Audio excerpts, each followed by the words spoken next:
Okay, so now we're going to talk about Chapter 5, which is on electronic navigation. This is a big thing in IFR, of course, because it's not visual navigation anymore. So the first thing I want to talk about is VORs.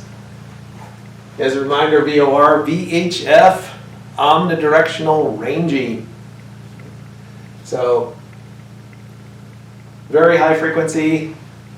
We're looking at 108 to 118 megahertz approximately. And you know, VORs allow you to see where you're at, right? So a couple of things about VORs.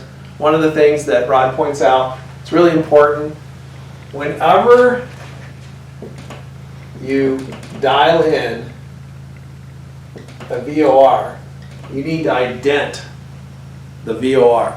What does that mean? You dial the frequency, listen to the Morse code, verify that it matches what's on the chart. Sometimes you'll have Morse code and you'll have voice that identifies the VOR as well.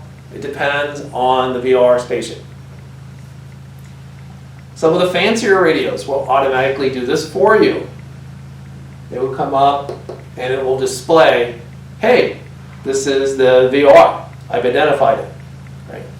Which is kind of cool. All right, so let's start with VORs. How do they work? You've seen what they look like. If you look at the Milton VOR, it's pretty close to here.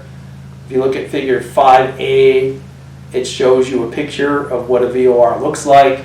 And if you look at figure 4A, he shows you kind of a schematic, if you will, of the VOR. So the VOR essentially has two signals. It has a constant phase signal and an out of phase signal. So here's how you can kind of understand how this works. Now this analogy is pretty good, but it's not 100% perfect. But imagine, if you will, a lighthouse. And this lighthouse has a beam that, unlike most lighthouses, is a single beam. All right, so I have this little beam in my lighthouse.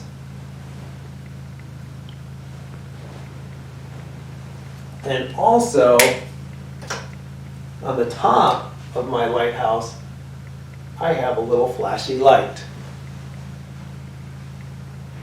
This beam rotates at 1 RPM. Right. So once per minute, this thing goes around. So every 60 seconds it goes around. This flashes when this thing is at north, at 0 degrees. So if I look at this lighthouse and I see it flash and I see the main beam at the same time, I know I am north of the White House. Not the White House, the lighthouse, which could be white. If I see the main beam 15 seconds after the flash, I'm to the east, assuming that it's going the right direction.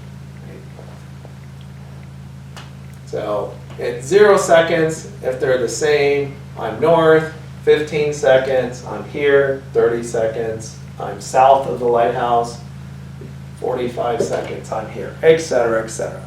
You get the idea. So essentially, that's how a VOR works. Now, I said this is an analogy, it's not perfect. The only real difference is, instead of using light to detect the phase change, it's using 2 electronic radio signals. And your radios will figure out this phase change. So, more about VORs. VORs answer a question. And that question is this: where am I relative to the station?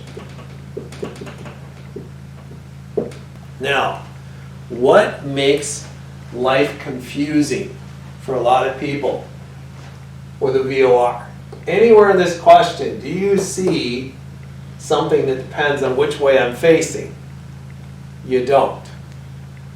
Because the question is, where am I relative to the station? If I'm facing away from it, toward it, doesn't matter. It's all the same. So this is the big question. Where am I relative to the station? Later we might talk briefly about something called the NDB, which is an interesting device. This answers a different question. Right? It's a lot harder to deal with.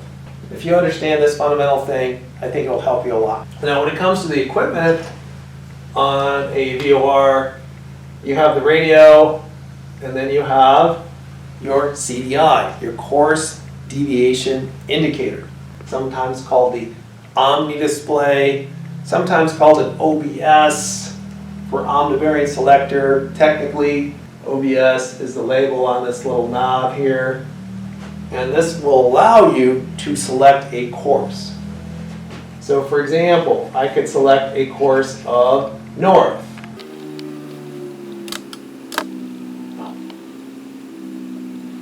On my selector. And then I will have a needle. Now, depending on the style of the CDI, some of them will have a needle that's kind of a windshield wiper. And I'll just show you one of those. So this is sort of the windshield wiper style. And there will be in these things two items. So first of all, you set the bearing with the OBS, bearing selector, and then the needle will tell you, are you on a line or not? And then there's also the ambiguity indicator. We'll talk about that here in a little bit. Okay, now, biggest thing to realize with a VOR, I set mine to north. I'm essentially telling this radio doesn't have any intelligence, it doesn't know what I really meant. I'm telling this radio, I want to be on this line that passes through my VOR and is generally heading to the north. What this part of the indicator tells me is if I'm on this line or not. If this thing is centered, I'm on that line somewhere. Here, it is indicating that I'm to the right, because I have to fly to the needle. So I need to go to the left. How far away am I? Well, I am 2.5 dots away. Well, what does that mean? Here's what that means. Another thing to remember about the VOR is this gives you angular deviations. Okay. So this is angular deviations, not linear. It doesn't tell me how far away I am. It doesn't say you are this many miles from this line. You are this many degrees from this line. So each dot is 2 degrees. So here I am 5 degrees off.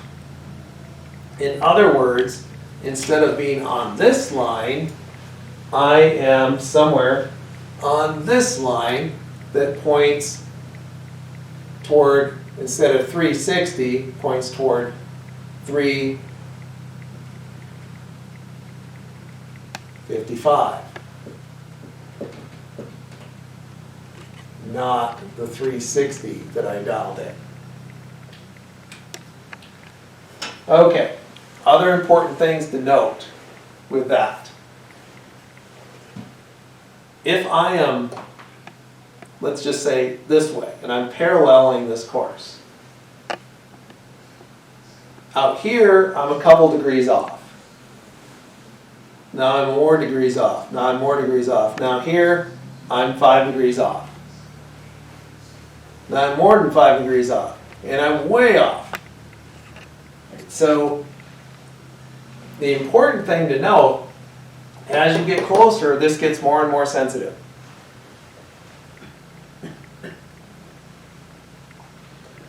So that is the absolute basics of a VOR. Now I said there is another part to the VOR, and that's the ambiguity indicator. So when I dial in north, in this case, what does that do? That tells it I want to be somewhere on this line, heading generally north toward the station, perhaps. So as soon as I dial in that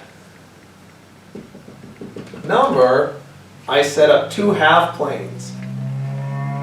This is the to half plane. This is the from half plane. What does that mean? If I am flying a heading of north, in this half plane, I will be going generally to the station. In this half plane, I will be generally going away. So that is the absolute basics of VOR. Now, sometimes you'll hear people talk about something called reverse sensing, where instead of flying to the line, you fly away from the line. How does that happen? Basically, that happens because you messed up. And how did you mess up? You put in south instead of north. So you lied to it. You were trying to fly this direction on the line, but you told it was flying, you were flying this direction, so of course it's going to reverse all the indication. Okay, other things to know about a VOR. And again, this should be review. I realize when you're doing your private pilot training, you probably didn't emphasize this a lot. But this is very fundamental. You might say, but I'm going to use GPS. Understanding how this works is fundamental to understanding how everything else works, IFR. Because even flying GPS approaches, you still have these similar concepts that you have to understand. You know, flying other kinds of approaches, still VOR, very fundamental stuff.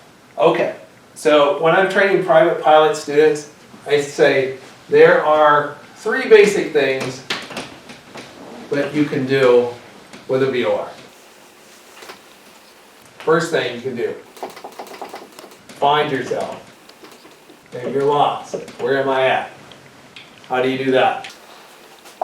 ID the VOR. Step one for everything. Listen, make sure that it's operating. Then turn OPS till the needle centers with a from. Draw a line on your chart. I know you're thinking, what's a chart? Because a lot of you like electronic charts, which is not a bad thing to have. And hopefully if you have a second VOR, you can draw a line from there and you can figure out that you're somewhere on the line. If you have one, well, it's a little harder. You're somewhere on that line. Look for other waypoints, other navigational aids. But if you have two, you can intersect the lines and figure out where you're at. So that's one thing you can do. The second thing you can do is you can fly to the VOR. How do you do that? ID the VOR. Turn OBS till it centers with a 2 indication. Fly whatever that heading was. And if you're super lazy, you can adjust the OBS and then you fly to that heading and you just keep on doing this until you get there. Now, why would you have to do this? If there was no wind, you just hold this, and if you can hold your heading, you'll get there. You'll get directly there. So this is something that we call homing. So here's my VOR, and here's me. I'm out here, and I dial this in, and it said, hey, your heading should be 350. There's no wind, I fly 350 and I'm right there. Well, what if there is some wind? So now let's say there's some wind coming from this direction. That's going to blow me to the left. So now what's going to happen if I use homing, instead of going straight there and correcting for the wind, my path is going to look like that. It's going to be kind of a curved path. Guess what? If you're close to the VOR, it's good enough. Like especially if you're flying partial panel, maybe you had some failures and you're having a really bad day and you just want to get to that station, it'll get you there. And the difference between this path and the straight path is probably none. So that's something else that you can do with a VOR. Now, when it comes to flying IFR, you tend to do number 3. And you want to fly a specific radial. Maybe it's the north radial, it doesn't matter what radial is. So let's just, for simplicity, we'll go with north. This is part of an instrument approach, maybe it's just part of your en route path. Maybe you're going from one VOR to another. Those are what we call Victor Airways. You probably remember that from private pilot. Victor Airways connect one VOR to another VOR. They're just common roads, if you will, in the sky. So I want to fly a specific radial, and how do I do that? Step 1, you want to ID VOR. Step 2, turn the OBS to the radial, whatever radial it is. And then what? Now you have to intercept the radial. And you might say, well, duh, of course I have to intercept the radial. Well, how do I do that? Well, that's a good question.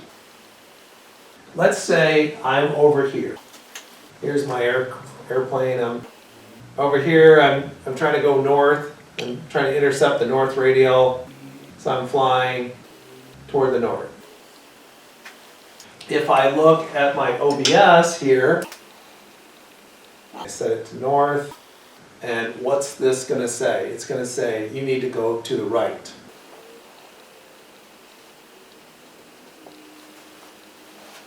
So, a couple of things you need to do. You need to turn left or right of that radial heading, in this case north, and fly that for a little while and see what happens. Now here's something I see a lot. People will, instead of doing that, they will turn to the right and turn to the right and keep turning to the right because it says I have to go to the right. So instead of intercepting this radial, they do this. Why am I not getting there? Why am I not getting there? Why am I not getting there? They just keep turning in circles. So you can't just keep turning right because it says it's to the right. So you need to intercept it. And there's some general rules of thumb. If you're within, say, 10 nautical miles, no more than plus or minus 30 degrees. And if you're more than that, no more than plus or minus 60 degrees. So in our case here, let's just assume that this is within 10 nautical miles. So it says go to the right. So I'm going to add 30 to 360 or to 0, if you will. And I'm going to fly a heading of about 30. And I'm going to see what happens. So if I'm flying my heading of about 30, I'm going to take off in this direction. And I'm going to come in. And the needle will start coming in as I go. Right? When I get about here, now the needle's not full scale deflection anymore. Now my OBS at this junction is going to look about like that, half scale deflection, and it'll get closer and closer as I come in. Now you might say, why don't I just turn like 90 degrees? Well, you could, but here's the thing. You got to turn back. and you're going to probably blow right through this thing. So that's why we have these general rules of thumb. So what do you want to do? You want to turn toward it, and once you get the needle centered,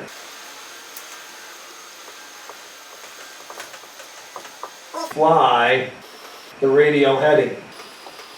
In this case, north. Once it gets centered, I'm going to turn this back to the north. So I'm going to fly along here, and then I'm going to turn back to the north, and everything's great. What could be easier, right? Sounds super simple. What makes this hard? The wind. There's always wind.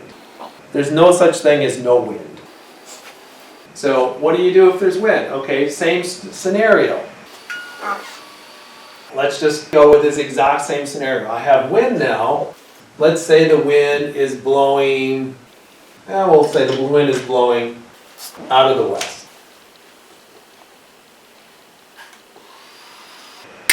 So if I don't correct, so if the wind was blowing out of the west, this path would actually look a little bit more like so. And if I don't correct, I'm going to slowly start drifting this way. So what do I want to do? If I have to correct for the wind, I just want to start to bracket it. What does that mean? It starts to drift. By the way, the second the needle starts to drift, you should try to correct. One mistake I see sometimes is people are like, oh, it's just a little off. Well, they get closer and closer and it gets more and more off. How do you fix this easily? You fix it right away. That's how you fix it. Right? If you wait, then it's going to be harder to fix. So what might you do? You turn 10 degrees to the left, into the wind. Turn 10 degrees. All right, did that stop the needle? So you want to bracket it. You want to turn, stop the needle. Turn a little bit more, get on course, turn back to your original heading. So let's say I turn 10 degrees to the left, I stop the needle. Maybe I'll turn 15 or 20 degrees to the left, and once I get back to centered on the needle, then I'll turn back to 10 degrees to the left and just see what happens. And I'll keep on doing that throughout my flight. If you're on a radial long enough, the weather can change, the winds can change. All right, other things to know, figure 18 in your book talks about VOR service volumes. Not every VOR is the same. Some of them are just terminal area VOR, some of them are low altitude, and some of them are high altitude. So Rod goes through the different service volumes for that. He also mentions reverse sensing, which we talked about already. One thing to realize, if you have an HSI, you don't have reverse sensing, and the reason for that, first off, if you don't remember this, what is an HSI? An HSI is basically a CDI that lives on top of an on top of a DG. So instead of having a DG, you have an HSI, horizontal situation indicator. Unlike a DG, your HSI is slaved to the compass. So you don't have to set it before your flight, you don't have to reset it, check it every 20, 30 minutes. So it'll tell you which way you're heading, which is kind of nice. So it'll say, hey, you're heading to the north. And also, it will have your deviations. So the deviations, here you go, and it's like the nicer CDIs, where instead of the windshield washer action, instead you will have a needle that moves horizontally, left and right. So let's, for example, say that I incorrectly set this to south instead of north. All that's going to happen is normally there's like a little arrow here for the direction that you set, and then here's my deviations. So here's my deviation bar. If I incorrectly had set this to south instead of north, I'm going to take this entire instrument and turn it upside down. So if I want to think of this as my OBS, if I go back to the OBS, and if I had an OBS where I had set this to south, but I really went north, and now what's going to happen if, again, if I go back to this course, and I told it I was going this way, down this line, if I am over here, it's going to say, well, your course lies to the right, because you're going this direction. So this is going to say, all right, your course lies to the right. But if I put this instrument on top of my DG, which is pointing toward the north, which is the way that I'm really going, this whole thing is flipped upside down, and guess what? Now I can still fly toward the needle. So if you don't understand that discussion, have a look at the book, and obviously you can always ask about this during our Zoom meeting as well. All right. Other things Rod talks about in this chapter: DME, distance measuring equipment, something you don't find very much in aircraft today. Typically, they'll have an IFR GPS instead, which can be used as a substitute for DME. Something to keep in mind is that the GPS is going to give you distances horizontally, and DME gets you slant range distances. Something else he talks about is DME arcs. A DME arc is something that's great for practice. I have never ever been asked to fly a DME arc by ATC. I'm aware of no one that has ever been asked to fly a DME arc by ATC.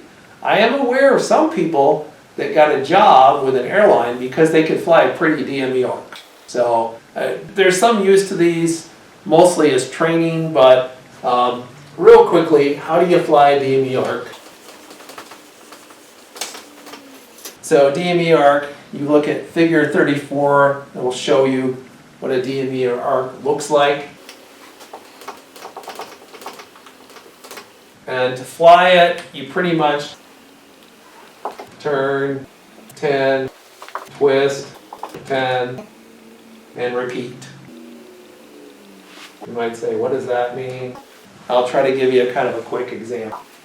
Let's say I have a DME arc, and we're going to make this the world's simplest one. It's going to go from 90 degrees to the north. Now, after this DME arc, you might be heading inbound toward the south on some sort of approach. Let's not worry about that detail just yet. For now, I'm just going to say, all right, I'm going to fly this arc, and maybe it's a 5-mile arc. Pretty typical DME arc might be more like 10 miles, but it doesn't really matter what you have. All right, so I'm over here somewhere, and I want to enter this arc. How do I do that? Well, I try to get my 5 miles away, and I try to get started.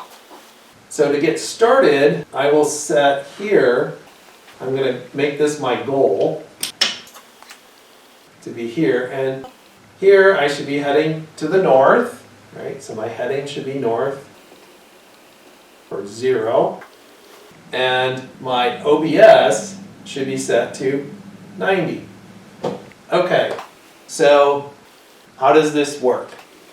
I'm going to fly this heading until the needle centers, and that's where I start. Once the needle centers, I'm going to turn my OBS to 80.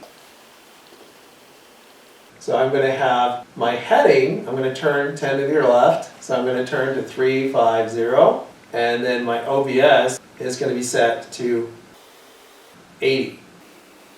And I work until that centers. Then I go with a heading of 340, OBS of 70, etc., until I get to north, right? When I eventually get to my OBS of north, or 0, then once I intercept or get close to intercepting, if I'm heading inbound, I'll start to turn inbound, right? Again, your book has a little bit more about that as well. Okay, other things that your book talks about. Precision and non-precision approaches. So a precision approach is one that has a glide slope and a non-precision approach doesn't. So the most common precision approaches you're going to have are ILS approaches and also precision GPS approaches. All right, so let's talk about the ILS, the Instrument Landing System. Now this is one of the most common precision approaches. Now remember, precision approach means that you have a glide slope. It's not just horizontal nav, you also have vertical guidance. You got a glide slope, it's going to lead you down. So if you look at an ILS, the ILS has different components to it. You have a localizer. And what does that do? That's going to align you with the runway. Now, if you look at the way it works, it's essentially kind of like this. You have, here's your runway, and you can think of it as, I have a signal over here, maybe I have, I'll just say I have a little antenna. And again, I'm kind of helping you understand how this works. I'm not saying this is exactly how this thing is actually done. So I have two signals here, and what am I going to do? I'm going to detect those two signals and see which one's stronger. So if the left signal is stronger, I'm to this side. The right signal is stronger, I'm to the right. And if I have equal strength for both signals, guess what? I'm in the middle. And that's essentially what a localizer does. Then we also have a glide slope. The glide slope is usually, but not always, a 3-degree glide slope. Very typical one. It is nice when it's 3 degrees, because if you're going 90 knots ground speed and you're descending at 480 feet per minute, that's about going to keep what it takes to keep yourself on a 3-degree glide slope. And that makes it convenient for a lot of small aircraft. Okay, what's the glide slope? Guess what? Take this little picture here, turn it on its side. That's basically a glide slope. Glide slope is typically going to land you not on the very end of the runway. It's going to land you at the aiming point. That's a little detail. We can talk more about that later. So essentially you're going to have a receiver, a set of antennas, if you will, or set of signals to one side of the runway or another that are going to give you that glide slope guidance. And it works pretty much the same. Then we also have marker beacons. And finally, approach lighting. Approach lights. So what is a marker beacon? A marker beacon, there can be 3 of them. Not all systems will have all 3 of these, but the marker beacons will make noises. You fly over them. We'll talk a little bit more about that in a bit. And then you have approach lights. Approach lights help you make that transition from flying on instruments to going visual. So that's what an ILS is. Now, sometimes you have things that are like an ILS but that are not an ILS. You might go to an airport where it has a localizer only approach. There's no glide slope provided. So that's one variation you might see. And you'll sometimes have a localizer that's not aligned with the runway. And we'll get into some of that in a little bit. Okay, so a localizer signal is traditionally 3 to 6 degrees wide. So it's pretty narrow. You pretty much have to get lined up with this runway, at least somewhat, for it to really start working for you.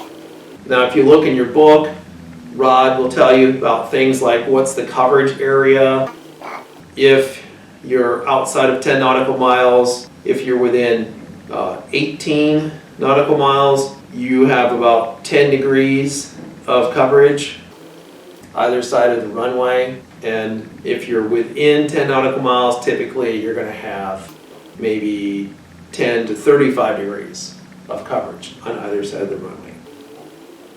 Now the way that this is set up, the localizer will set you up to land about 700 feet down the runway. That's pretty typical. The way the localizer is set up is so that each dot of localizer deflection represents 300 feet when you're at the outer marker and 100 feet at the middle mark. So it's pretty sensitive. We haven't talked about what these things are yet, but we'll get there. Localizers are always on an odd 10th frequency between 108.1 and 111.95. Technological reasons for that. And other things you should know about ILS. So the localizer is going to align you with the runway. Now, you can, of course, fly past it. And you can actually, in some instances, fly what's called a back course. So let's just say, here I have runway 36 and 18. And I have the ILS for runway 36. I may have an authorized approach called the ILS back course or localizer only back course for runway 18. And in that case, if I have a traditional DG and CDI, I'm going to have reverse sensing. We talked about what that was a little bit earlier, but that's a not very typical approach today. It was more common before everybody had GPS. Why am I bringing this up? One thing you should realize is that if you have to go missed, if you come in and do this normal approach to 3.6 as I have it here, you'll typically go past the localizer and you're going to get a from indication, but you can still fly this course. It's very typically what you're going to fly. They want to keep you on this course because this course is very, very precise. It's much better than having a VOR. All right, what about the glide slope? We talked a little bit about that. We said glide slope typically is about 3 degrees. By the way, you might think back to some of your private pilot training and you'll remember that most VASI and PAPI systems are also 3 degrees. But sometimes they're not. Sometimes they're steeper, depending on terrain and such. You'll also see notes if you have an approach where the glide slope on the approach is not coincident with the VASI or the PAPI. It'll tell you that. It'll say visual glide slope and the ILS glide slope not coincident. So how does this work? Normally they're going to try to get you down in the first 3,000 feet of the runway. Well, especially if you're coming at an airport like Bloomsburg, you better hope that you get in the first 300 feet. But they will bring you down usually to within 200 feet of the touchdown zone elevation. So what is that? That is the highest point in the first 3,000 feet of the runway, coming from the direction that you're landing. So the glide slope will get you down pretty typically 200 feet. Some airports it might be a little bit higher just because there are some issues, right? There might be some terrain or some other things going on. What about these marker beacons we were talking about? So marker beacons will tell you when you're over something. So if you look at, say, figure 54 and figure 55 in your book, he talks a little bit more about where these marker beacons are. Now, they're typically going to find them at important places. So if we start with the outer marker is going to be where you would typically intercept the glide slope. And that's normally 4 to 7 nautical miles away from the airport. So you're going to intercept the glide slope often at about 1,400 feet and start on down. The outer marker is going to have nothing but dashes. It's just going to say dash, dash, dash, dash. And he shows you in figure 53 where you might see the lights. Typically you'll see lights on your audio panel for the different marker beacons, there will often be a sensitivity switch where you can set it for high sensitivity or low sensitivity. If you're flying IFR, you want it on low sensitivity. You can also mute the noises, or you can have them come through your headsets and speakers. So you hit the outer marker, you're going to hear da da da da da. Right? So it's kind of chill, and one way to remember this, as you get closer to the airport, the marker beacons get a little bit more hyper, if you will. So this is the place where you typically intercept the glide slope and start heading down. Well, what about the middle marker? The middle marker is at a place typically 2,400 to 4,200 feet from the touchdown point. And the middle marker is going to give you dots and dashes. It's going to go da-da, da-da, da-da, da-da. And why do we have the middle marker? The middle marker is going to tell us, hey, this is your decision height. Typically, you're going to be 200 feet in the air, and if you can't see anything, it's probably time to do a missed approach. And then you might say, well, what about the inner marker? The inner marker, when there is one, is typically going to go di-di-di-di-di-di. It just has nothing but dots. It's a higher frequency. So the inner marker you might see with something called a Cat 2 or Cat 3 approach. Don't want to go there just yet. Not something you're probably going to fly in a small airplane anyway. And that's pretty much the marker beacons. Now, one thing that Rod does mention is that sometimes you'll get something called a compass locator. A compass locator is actually a marker beacon combined with a non-directional beacon. So you'll see a frequency. If you have an old airplane, or at least an airplane with old avionics, including an ADF, an automatic direction finder, then you can use the compass locator to point you at the marker, which is typically the outer marker. Helps you to get aligned with the localizer. So that's something else you might see. Okay, so the last thing, approach lighting. You've gotten down to that 200 feet. You need to be able to make this transition from instruments to visual. And that's where the approach lighting systems come in. If you look in your book, Figure 58, he talks about a lot of different kinds of approach lighting systems. You have ALSF 1 and 2, Mauser, Salzer, and this depends on things like, is it a precision runway or a non-precision runway? And what is that? It's a difference in markings and such that you're going to have. So when you go into the bigger airports, they tend to have those precision lights. Okay, some of those things that are like an ILS but are not, that you might have an SDF, Simplified Directional Finder. So when you have an SDF, you have a localizer, and it may or may not be aligned with the runway, and the course can also be wider.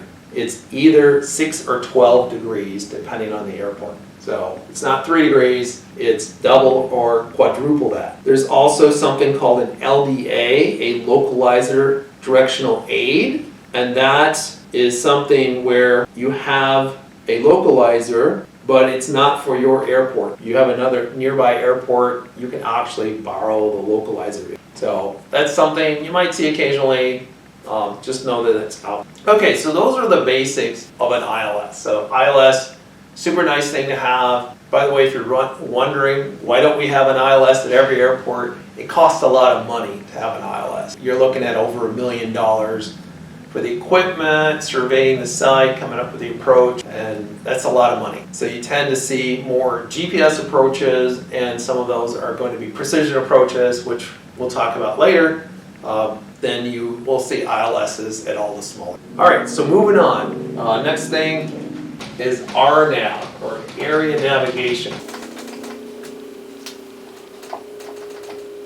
Something that you don't see a lot of today, but just to give you an idea, what is an RNAV unit? An RNAV unit is something that mathematically moves a VOR. So essentially it says, hey, there's a VOR close to me. I really wish it was at my airport. How do I make that happen? I use VOR and DME to mathematically move that VOR. And I can reference, It's not the VOR anymore, it's something we call a waypoint. You've probably heard that term before because it's also involved with things we're going to talk about next. So you might actually see a couple airplanes out there flying that have these old school RNAV units. Again, not very common today. You know, if they break, people just say, I'm going to put a GPS in it. So RNAV, you know, sometimes you'll look at an approach and it says RNAV or GPS. Sometimes it says just GPS. So what's GPS? I'm sure everybody already knows this. Global Positioning System, satellite-based navigation. How does it work? It's actually a pretty simple concept. You have a bunch of satellites, 33 of them, or actually 32 of them, not all of them that are necessarily working at once. There's a few spares. About 24 of them are actually being used. And they orbit the Earth at a high altitude, and they send the time. They have atomic clocks. They have a very good time source. And what they do is they'll send the time to you, and you can look at the time that you received from a couple of them and essentially triangulate to your position. And that's one of the reasons why you always know what time it is if you have a GPS receiver. So, you know, that's kind of in a nutshell how GPS works. It's kind of cool, by the way, sometimes if you turn on your GPS and you're like, why does it take me a long time to get a fix initially? It's because it has to download the schedule of all of these GPSs and where they're supposed to be. And that transmission of that schedule is kind of slow. And if you haven't run your GPS for a while, it has to download that schedule. And that's why it takes a while to get it. Okay. Waypoints are something that we inherited from RNAV. So waypoint is just some known point. An interesting tidbit, often these waypoints are going to be referenced to a VOR. You'll see a radial off of VOR and DME. And that kind of goes back to the strictly RNAV heritage of a lot of these approaches. So what do you need to know about GPS? A couple of things to know. You have waypoints. If you set up a plan, you can set up a sequence of waypoints. And even an approach that you do with GPS is nothing more than a sequence of waypoints. You can do to-from navigation to these waypoints, and one of the important things to realize is instead of angular deviations, it gives you linear deviation. So we said when we looked at our VOR, as we got closer, it got more and more sensitive. But a GPS doesn't exactly do that. It kind of does, and it tries to fake it. And you might say, well, how does it do that? And here's how that happens on your GPS. So, you know, a couple of terms. First of all, if this is my path, this is my desired track. So my desired track is along this line. Let's say it's at 30 degrees or so. And maybe I'm over here. Here's my aircraft. This distance between the line and me, that's called my cross track. Sometimes it's abbreviated XTK. And this is my desired track, DTK. And then I might have my waypoint here, my next waypoint. And this direction is called my bearing. And I will also get my track. You know, maybe there's some wind blowing me, so I'm going this way. That's my track, or TRK. And of course, Rod's picture on figure 69 in your book is a little bit better than what I've drawn real quickly up here. All right, so I just said this is linear deviations, and each dot will tell you how many feet or how many miles off course you are. So you wonder, well, how does that work then? Well, the way that works is that your GPS, if you're doing, say, an approach, or even if you're not doing an approach, it changes sensitivity. So, for example, if you look in your book, you'll see a lot of pictures of a Garmin 530 GPS, and you will see on some of the screens, in particular some of the map screens, where it'll say things like ENR, en route sensitivity. So in this sensitivity, a dot might be a mile off. As you get closer, this will usually change to something like term. You're in the terminal area. Okay, now it's getting a little bit more sensitive. And if you're doing a GPS approach, it's going to change again. Now, exactly what it's going to say for the GPS approach depends on the kind of GPS approach. don't want to get into that just yet because we'll talk more about that when we get into GPS approaches later in this course. But it might say something like APR, for example, which means I have approach sensitivity. So basically what they're doing is they're trying to kind of fake that angular sensitivity and how things get more and more sensitive as you get closer by making things more sensitive when you get closer. He also talks about things like WAS. WAS is the Wide Area Augmentation System. WAS allows you to have more precision and to know if there's going to be some deviations. Basically, it's much more precise. So if you want to do a precision GPS approach, which is a possibility, you have to have a WAS-enabled GPS unit. So some of the Garmin units, like the 430s and the 530s, are available with WAS or without WAS. And I believe today you can't upgrade the old ones without WAS to WAS anymore. I don't think Garmin is still doing that. I might be wrong. So, that's kind of the basics of GPS. One last thing I want to talk about with GPS before we move on, and that is the different modes. Now, the most common mode that you can use is something called leg mode.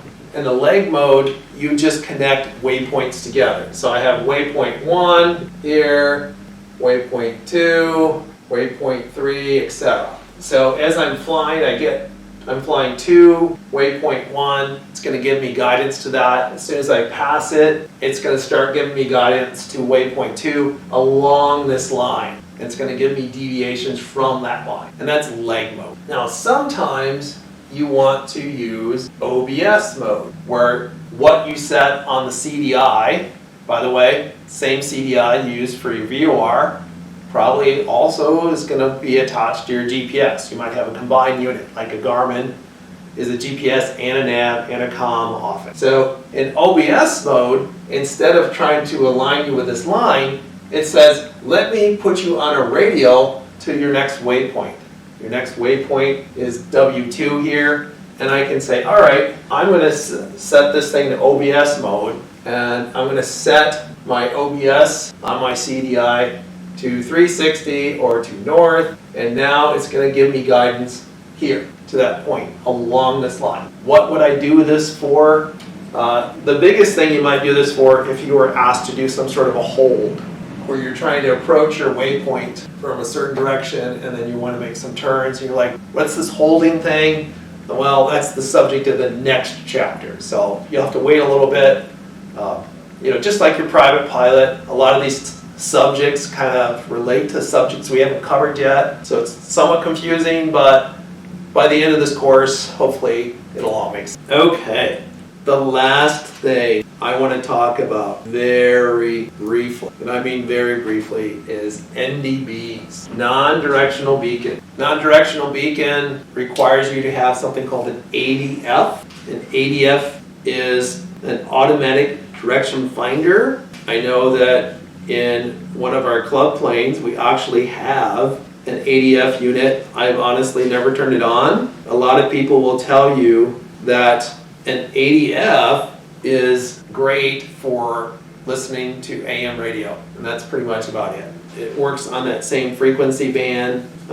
You may have a couple of questions about this on your knowledge test. They seem to be kind of phasing these out, but what does an NDB do? What does an ADF do?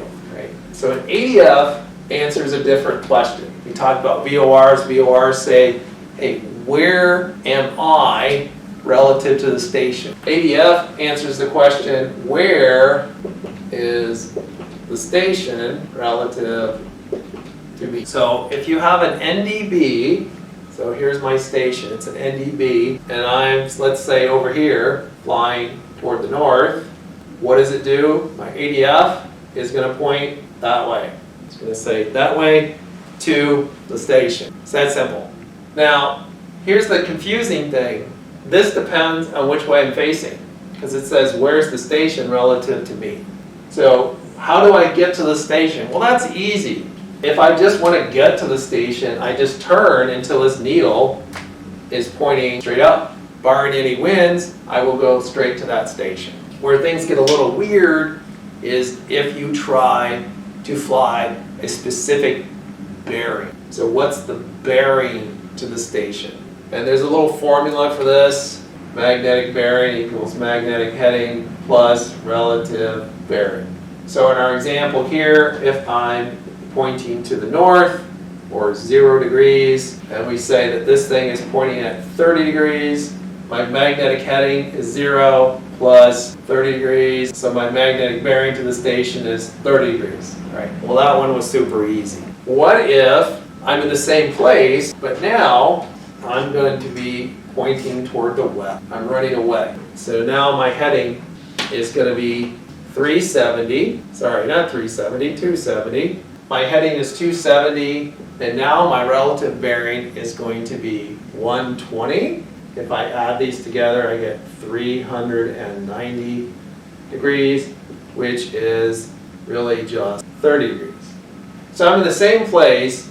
My magnetic bearing to the station is 30 degrees. So you might see a couple questions about that on your knowledge test, and then again, you might not see any today.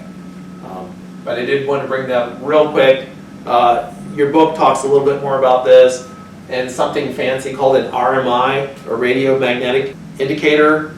It's an ADF superimposed on top of a directional gyro, essentially.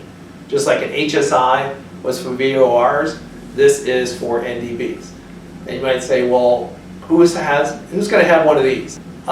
You might see an electronic version of this that's associated with, say, a GPS in some of the more advanced displays. Especially if you look at something like a glass cockpit display, you might see this. Or even some of the electronic HSIs, like Sendel makes a really nice unit. It has an HSI and an RMI built into it. So those kind of instruments are really cool and useful. NDBs, not so much. NDBs have problems because of the lower frequencies. They have a lot more interference. You can get echoes from mountain ridges. Lightning will affect them. There's a lot of things that will mess up an ADF. So there are a lot of reasons not to love those all that much. Okay, and again in your book, Rod talks a little bit about how can you adjust for wind and things like that, but I don't want to spend a lot of time on this because it's something you probably will never. That is essentially chapter 5.